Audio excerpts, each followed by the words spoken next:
ఈ వీడియోను వీక్షిస్తున్న ప్రియ సహోదరి సహోదరులందరికీ మన ప్రభువైన యేసుక్రీస్తు పేరట నా హృదయపూర్వకంగా వందనాలు తెలియజేసుకుంటున్నాను. దేవుని బిడ్డలారా, ఈరోజు మన ధ్యానాంశం, మన పాఠ్యాంశం నెఫీలులు ఎవరు? నెఫీలియులు ఎవరు? రెండిట్లో ఏదైనా బైబిల్లో మనకు కనిపిస్తున్నటువంటి నెఫీలులు వారు గూర్చి మనం చదువుతున్నప్పుడు వారు గూర్చి వ్రాయబడినటువంటి బైబిల్ గ్రంథం ముందు కొన్ని వాక్యాలు వారిని మనకు ఎలా చూపిస్తాయి, వారిని మనం ఎలా ఎక్స్పెక్ట్ చేయొచ్చు. నెఫీలులు అనే వారి మీద కొన్ని అభిప్రాయాలు ఉన్నాయి. ఆ అభిప్రాయాలలో నేను ముఖ్యంగా పడిపోయిన దేవదూతలకు మానవ స్త్రీలకు పుట్టిన వారే ఈ నెఫీలులు అని ఎవరైతే అభిప్రాయం కలిగి ఉన్నారో ఆ వాదన విషయమై, ఆ అభిప్రాయం విషయమై మనం ఇప్పుడు ఆలోచిద్దాం.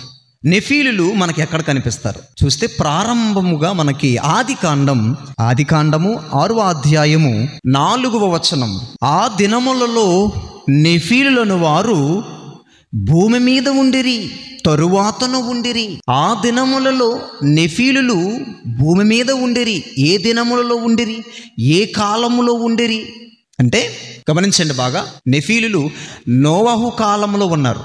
మరొక విషయం చెప్తాను, జలప్రలయానికి ముందున్నారు. నోవహు దినములలో నెఫీలులు ఉన్నారు. అదే పాయింట్ మీద మాట్లాడుకుందాం, ఆలోచిద్దాం. నిజానికి నెఫీలులు దేవదూతలకు మరియు మానవ స్త్రీలకు పుట్టినవారా? దీని మీద మాట్లాడదాం. అందుకే నేను మళ్ళీ చదివినిపిస్తున్నా 4వ వచనం. ఆ దినములలో నెఫీలులను వారు భూమి మీద ఉండిరి, తరువాతను ఉండిరి.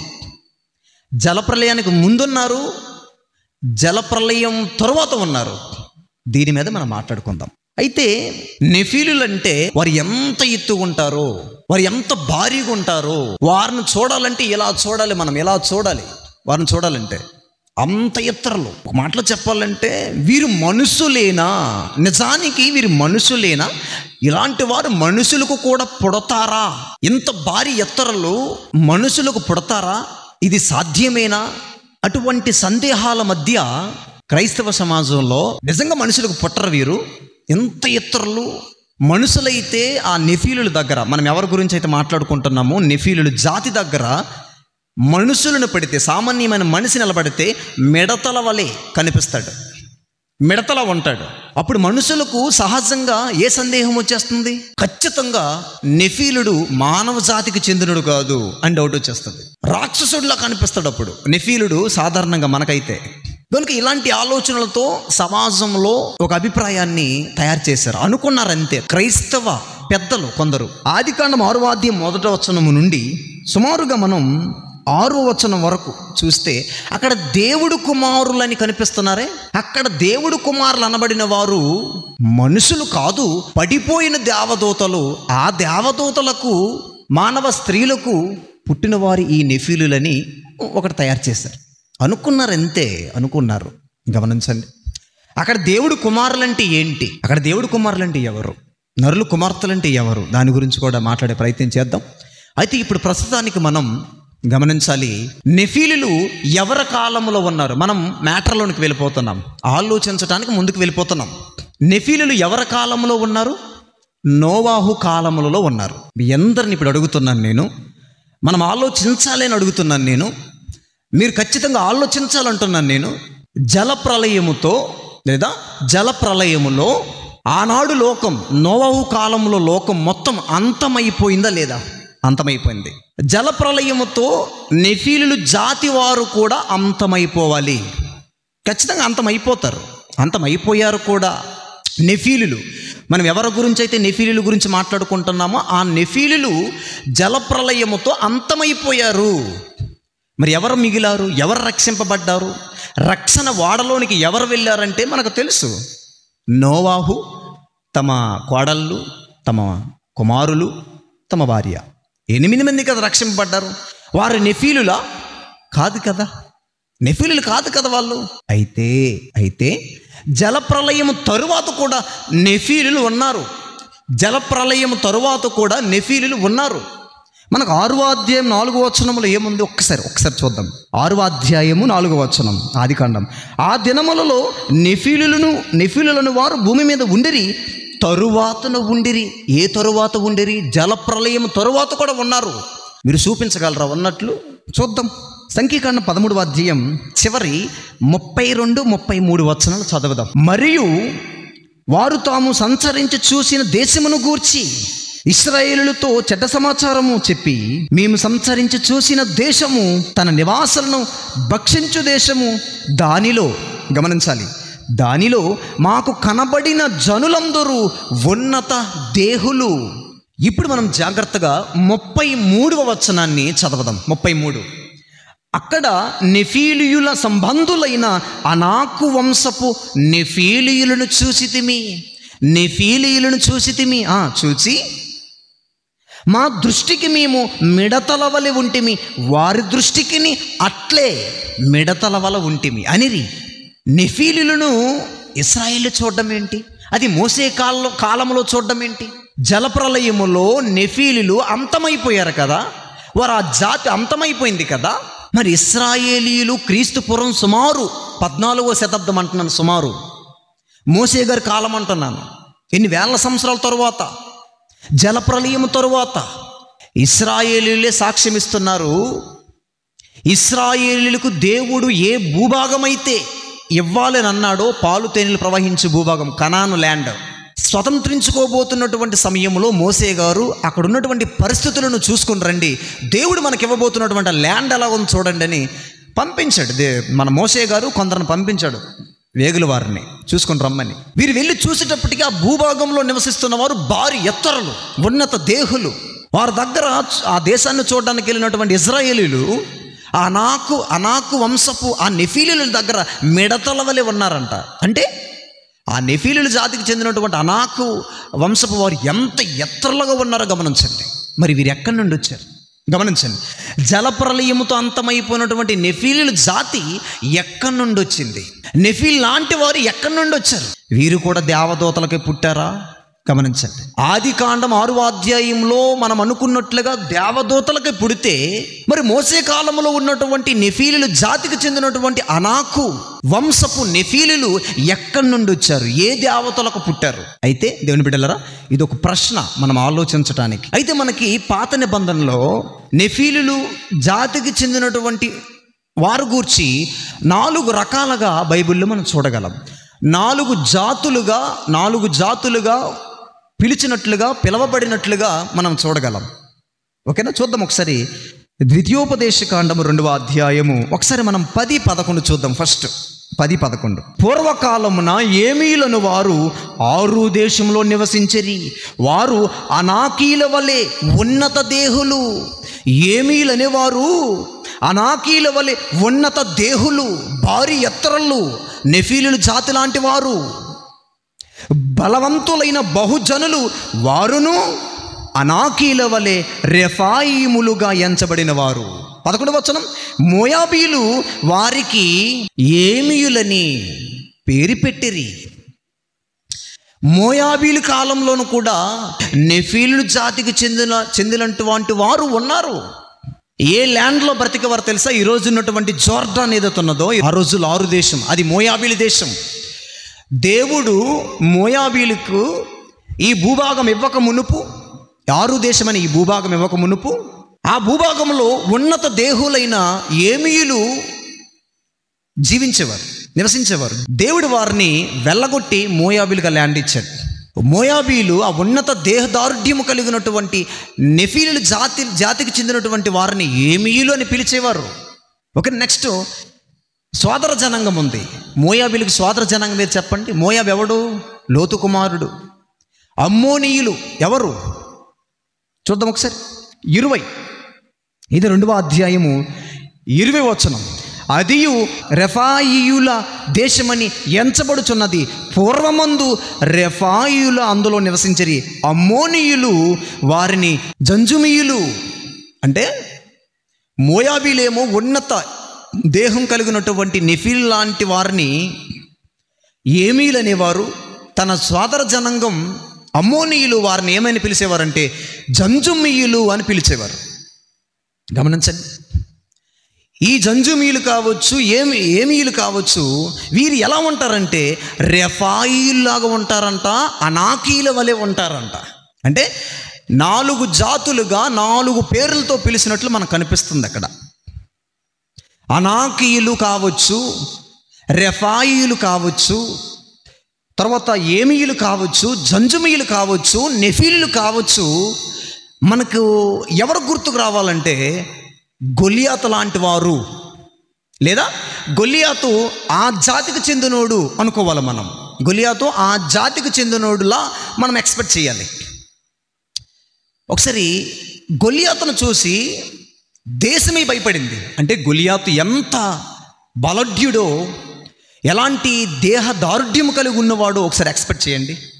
దావీదు గొలియాతు దగ్గర ఎలా కనిపించాడు మనకు తెలియదంటే ఏమీ లేదు. గొలియాతు మాట్లాడితే దేశం మొత్తం వణికింది. 1 సామ్యూయేలు గ్రంథం 17వ అధ్యాయము ఒకసారి 24వ వచనం చూద్దామా. 24వ వచనం, ఇశ్రాయేలీలందరూ ఆ మనుషుని చూసి మిక్కిలి భయపడి వాని ఎదుట నుండి పారిపోగా. ఎవన ఎదుట నుండి? ఒకసారి 23, అతడు వారితో మాట్లాడుచుండగా గాతు ఫిలిష్తీయుడైన గొలియాతు అను శూరుడు ఫిలిష్తీయుల సైన్యములో నుండి వచ్చి పై చెప్పిన మాటల చొప్పున పలుకగా దావీదు వినును. గొలియాతు మాట్లాడుతుంటే గుండెల్లో భయం పుట్టుకొస్తుంది. ఎవరికి? ఇశ్రాయేలీయులకి, అందరికీ. పారిపోయారు. ఒక్క మనిషిని చూసి లక్షలాది మంది భయపడ్డామంటే ముందున్నాడు మామూలుడు కాదు, అంత భారీగా ఉన్నాడు, అంత ఎత్తులో ఉన్నాడు. నెఫీలి లాంటి వాడు అక్కడ ఉన్నాడు. మరి భయపడరు. కానీ దేవుడు అలాంటి వారు ఎంతమంది ఏకమైన నెఫీలి లాంటి, లేదా రెఫాయి లాంటి వారు, ఏమీ లాంటి వారు, అనాకీ లాంటి వారు, జంజమీ లాంటి వారు, గొలియాతు లాంటి వారు, నెఫీల్ లాంటి వారు ఏకమైన దావీదు లాంటి విశ్వాసం కలిగి ఒక్క నిలబడితే వాళ్ళందరిని పడగొట్టచ్చు. అక్కడ మనకు కనిపించిన సత్యం అది. దేవుడు మన పక్షాన్ని ఉండగా మనకి విరోధి ఎవడు? ఇప్పుడు జలప్రలయముతో అంతమైపోయినటువంటి నెఫీలులు జాతి చెందినటువంటి అంత ఉన్నత ఇతరులు జల ప్రళయము తర్వాత ఎక్కడి నుండి వచ్చారు? జల ప్రళయం తర్వాత మనకు 4 జాతుల వారుగా 4 పేర్లతో మనం బైబిల్లో వ్రాయబడ్డం, పిలవడం మనం చూస్తున్నాం. వీరు ఎక్కడి నుండి వచ్చారు? ఏ దేవదూతలకు పుట్టారు వీళ్ళు? ఏ దేవదూతలకు, మానవ స్త్రీలకు పుట్టిన వాళ్ళు?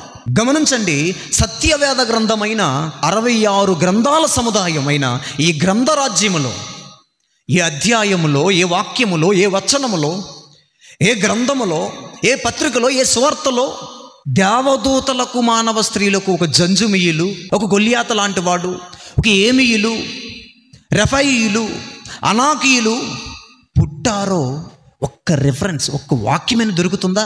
తొందరగా మనం ఆదికాండం 6వ అధ్యాయానికి వెళ్ళిపోతాం. దేవుడు కుమారులు అంటే దేవదూతలని. మరి దేవుడు కుమారులు దేవదూతలు, ఆ దేవదూతలకి నెఫీలీలు పుడితే వాళ్ళు జలప్రలయంతో అంతమైపోయారు కదా. తరువాత ఈ ఏమీయులు, జంజమీయులు, అనాకీయులు, రెఫాయిలు, గొలియాతు లాంటి ఉన్నత దేహులు, నెఫీలు వంశానికి చెందినటువంటి అనాకు వంశపు వారు నెఫీలులని మనం చూస్తున్నాం. బైబిల్ చెప్తుంది, జలప్రలయం తర్వాత చెప్తుంది. మరి వీళ్ళు ఎక్కడి నుంచి వచ్చారు? ఆదికాండం 6వ అధ్యాయం 4వ వచనం చదువుకొని వచ్చాం కదా. జలప్రలయానికి ముందున్నారు, తరువాత కూడా ఉన్నారు. అదే కదండి తరువాత నేను చూపించాను. దేవదూతలకు పుట్టారు అనడానికి ఆస్కారం ఎక్కడుంది? ఒక్క రెఫరెన్స్ లేదు. కానీ పుట్టలేదనడానికి నేను ఒక రెఫరెన్స్ చూపిస్తాను. పుట్టలేదనడానికి ఒక రెఫరెన్స్ చూపిస్తాను నేను. అపోస్తల కార్యములు 17వ అధ్యాయము 26, మరి యావత్ భూమి మీద కాపరం ఉండుటకు ఆయన వకన నుండి ప్రతి జాతి మనుషులను సృష్టించి, ఏమంది? వకన నుండి ప్రతి జాతి మనుషులను సృష్టించి, ఒకడేమో కోతుకు పుట్టాడని, మరొకడేమో ఏలియన్స్కి పుట్టారని, మరొకడేమో దేవదూతలకు పుట్టారని చెప్తున్నారు. అది నెఫీలీయుడా, అనాకీయుడా, రెఫాయియుడా, జంజమీయుడా, గొలియాతు లాంటి వాడా, ఏమీయుడా? ఒక మనిషి నుండి పుట్టిన వాళ్ళే అంటున్నాం కదా మనం. పడిపోయిన దేవదూతలకు, మానవ స్త్రీలకు పుట్టిన వారే నెఫీలులంటే బైబిల్ చెప్తుంది ప్రతి జాతి ఒక మనిషి నుండే పుట్టారు. వీటిని మనం ఆలోచించేటప్పుడు అవును కదా అనిపించాలి కదా, అవును కదా అనిపించాలి కదా. దేవుని కుమారులు దేవదూతలని యోబు గ్రంథములో మనకు కనిపిస్తుంది. ఆ పదము తెచ్చేసి ఆది కాండము 6వ అధ్యాయానికి తగిలిస్తారు, దేవదూతలు దేవుని కుమారులని. మరి ఆదాము కూడా లూకా సువార్త 3 చివరిలో 38 వచనం, ఆదాము దేవుని కుమారుడు. మరి దేవుడి కుమారుడు మనం ఎక్కడ యాడ్ చేయాలి? ఆది కాండం 2వ అధ్యాయంలో యాడ్ చేయాలి, లేదా 2వ అధ్యాయంలో యాడ్ చేయాలి. ఎందుకంటే అప్పుడు ఆదాము తయారు చేశాడు. మరి దేవుడి కుమారుడిని అక్కడ యాడ్ చేస్తే 6వ అధ్యాయంలో దేవుడి కుమారులు ఉంటే అప్పుడు ఎలా తీసుకుంటాం మనం? మనుషులుగానే దేవదూతలుగానే? మనుషులుగానే తీసుకోవాలి. ఇప్పుడు జపాన్ వారు కావచ్చు, చైనా వారు కావచ్చు, భారతీయుల కంటే కొరసగా ఉంటారు. ఇండియన్స్ చైనా వారి కంటే జపాన్ వారి కంటే ఎత్తర్లు. ఇప్పుడు ఇండియన్స్ కంటే ఎత్తర్లు ఎవరు? అమెరికా వాళ్ళు, అమెరికన్స్, ఆస్ట్రేలియన్స్ వారు ఇండియన్స్ కంటే ఎత్తర్ల వాళ్ళు. ఇప్పుడు అమెరికా వాళ్ళకంటే ఆస్ట్రేలియా వారి కంటే ఎత్తర్లు ఎవరో తెలుసా? ఆఫ్రికన్స్. వారిని, ఆ ఆఫ్రికన్స్ని జపాన్ వారు కావచ్చు, చైనా వారు కావచ్చు చూడాలంటే ఇలా చూడాలి. మరి ఆఫ్రికన్స్ జపాన్ వారిని, చైనా వారిని చూడాలంటే ఇలా చూడాలి. అప్పుడు జపాన్ వారు కావచ్చు, చైనా వారు కావచ్చు, ఆఫ్రికన్స్ ఖచ్చితంగా రాక్షసులకు పుట్టారా అనుకోవచ్చా? ఎత్తుకున్నారని. గొలియాతు ఏ దేవదూతకు పుట్టాడు? గొలియాతు మరి మనుషులకే కదా పుట్టాడు. ఎందుకు పుట్టరండి? లేనిపోయిన ఆలోచన మనం చేస్తున్నాం. నెఫీలు ఎత్తుగా ఉన్నారు కనుక దేవదూతలకు పుట్టేశారు, కొరసగా ఉన్నారు కనుక మనుషులకు పుట్టారు. అలాంటి అభిప్రాయాలు ఏంటి? గమనించండి ప్రియ సహోదరి సహోదరులారా, దేవుని బిడ్డలారా. మరి ముఖ్యంగా పడిపోయిన దేవదూతలకు, మానవ స్త్రీలకు పెళ్లి జరగడం, వారికి పుట్టిన నెఫీలు అంటున్నారు. నేను ఎక్కడో ఒకటి అడుగుతున్నాను, భూమి మీదకి ఏ దేవదూతలు పడిపోయి? అసలు పడిపోయిన దేవదూతలు అంటే ఎక్కడ పడిపోయారు? దాని అర్థం ఏంటి? దేవదూతలు తప్పు చేసినప్పుడు దేవుడు ఎందులో బంధించాడో మనకు పేతురు గారి పత్రికలు చదివితే, యోధా పత్రిక చదివితే అర్థమవుతుంది. భూమి మీద బంధించలే, ఆ హిస్టరీ చదవాలి. యుద్ధాలు ఎక్కడ జరిగాయి, దేవుడు ఎక్కడి నుంచి ఎక్కడికి వారిని నెట్టేశాడు? భూమి మీదకా? దేవుడు డైరెక్ట్గా దూతలను భూమి మీదకు తోసిలే. అది కూడా మనం ఆలోచించాలి. గమనించండి, బైబిల్లో లేనటువంటి కొన్ని విషయాలని మన ఊహలతో ఆలోచించి చెప్పకూడదు. బైబిల్లో ఉన్నవన్నీ మనిషి ఊహించి రాసినవి కాదు. పేతురు గారు చెప్తారు కదా, మనిషి ఇచ్చను బట్టి, మనిషి ఊహను బట్టి లేఖనములలో ఏది కలగలేదు. మనిషికి ఎన్నో ఆలోచనలు అంట. సామెతల గ్రంథం 19:21లో మనిషి ఆలోచనలు లోతైన నీళ్ళ వంటివి. మాట్లాడుకుంటున్న నెఫీలుల గురించి కావచ్చు, ఎన్నెన్నో ఆలోచనలు చేస్తారు ఈ సమాజం. అవన్నీ వేస్ట్. అవి దేవుడు ఒకే ఆలోచన మీద రాశాడు. అది దేవుడు కుమారులు అనగానే మన ఇప్పుడు బైబిల్లో ఇప్పుడు మనం మనము పరిశీలించినటువంటి విషయాలను బట్టి ఆలోచిస్తే మానవులకు పుట్టే అవకాశం ఉంది. ఖచ్చితంగా వాళ్ళ మానవులకి పుట్టుండాలి. ఎందుకంటే జలప్రలయంతో అంతమైపోయిన వారు జలప్రలయం తర్వాత అలాంటి భారీ మనుషులు ఎక్కడి నుండి వచ్చారు? ఆ ఎత్తరు నెఫీలు జాతికి చెందినంటే గొప్ప వాళ్ళు ఎలా వచ్చారని మనం చూసుకున్నాం. ఉన్నారు అంటే అది అబ్రహాము నాటి కాలంలో చూసాము. అనాకీయులు, ఏమీయులు, జంజుమీయులు, రెఫాయీయులు అబ్రహాము కాలంలో చూస్తాము, లోతు కాలంలో చూస్తాము. గమనించండి. తర్వాత మోషే గారి కాలంలో చూసాము, యెహోషువ గారి కాలంలో, దావీదు గారి కాలంలో అలాంటి భారీ ఎత్తరులు. మరి ఈ కాలంలో ఎలా వచ్చారండి? గమనించాలి. మీరు ఆలోచిస్తారని విషయాలు నేను చెప్పాను. మనము ఈ యాంగిల్లో ఆలోచిస్తే ఆదికాండం 6వ అధ్యాయంలో ఉన్నటువంటి దేవుని కుమారులు దేవదూతలు కాదు కదా. దేవదూతలకు ఒకవేళ పుట్టుంటే జలప్రలయంతో అంతమైపోయిన నెఫీలు తరువాత ఎలా వచ్చారు? ఖచ్చితంగా మనుషులుగా పుట్టుండాలి. మనకు అర్థమవుతుంది. ఎంత సమయం చూసినందుకు మీ అందరికీ నా హృదయపూర్వకంగా కృతజ్ఞతలు తెలియజేసుకుంటున్నాను. Thank you.